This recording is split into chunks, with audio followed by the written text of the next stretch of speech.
મિત્રો આપણે જોઈ શકીએ છીએ કે આપણા કડી શહેરની અંદર જ્યારે આપણા ઈષ્ટદેવ રામચંદ્ર ભગવાનની આ 45મી શોભાયાત્રા મિત્રો નીકળી છે ત્યારે મિત્રો આપણી આ ભવ્ય શોભાયાત્રા આપણું જે મંગલમ સોસાયટી છે ત્યાં મિત્રો પહોંચી રહી છે ત્યારે મિત્રો આપણા મંગલમ સોસાયટીના આપણે જે રહેવાસી છે તેમના દ્વારા અહીંયા આપણા શોભાયાત્રામાં જોડાયેલા દરેક હરિભક્તોને મિત્રો આ લીંબુ શરબત મિત્રો અહીંયા આપવામાં આવી રહ્યો છે એ મિત્રો આપણે જોઈ શકીએ છીએ।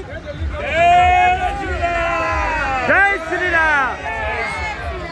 મિત્રો આ શોભાયાત્રાને લઈ અને આપણા મંગલમ સોસાયટીના આપણા જે યુવાન મિત્રો છે એમનો ઉત્સાહ મિત્રો સમાતો નથી એ મિત્રો આપણે જોઈ શકીએ છીએ। જય શ્રી રામ, જય શ્રી રામ, જય શ્રી રામ। અને આવી રીતે મિત્રો આપણી આ 45મી શોભાયાત્રા ધીરે ધીરે મિત્રો આગળ વધી રહી છે।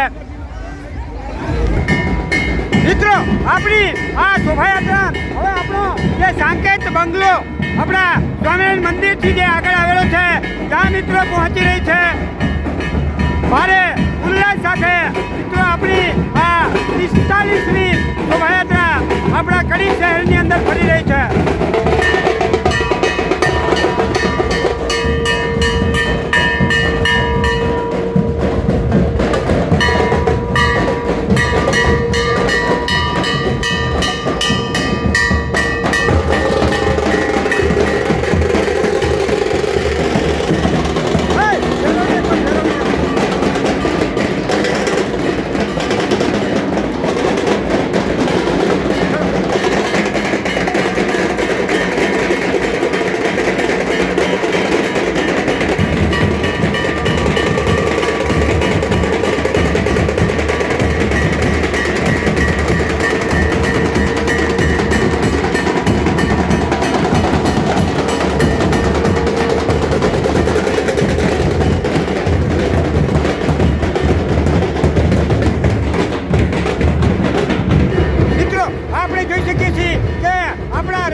શંકર પાર્વતી મિત્રો અહીંયા બિરાજમાન છે એ મિત્રો આપણે જોઈ શકીએ છીએ।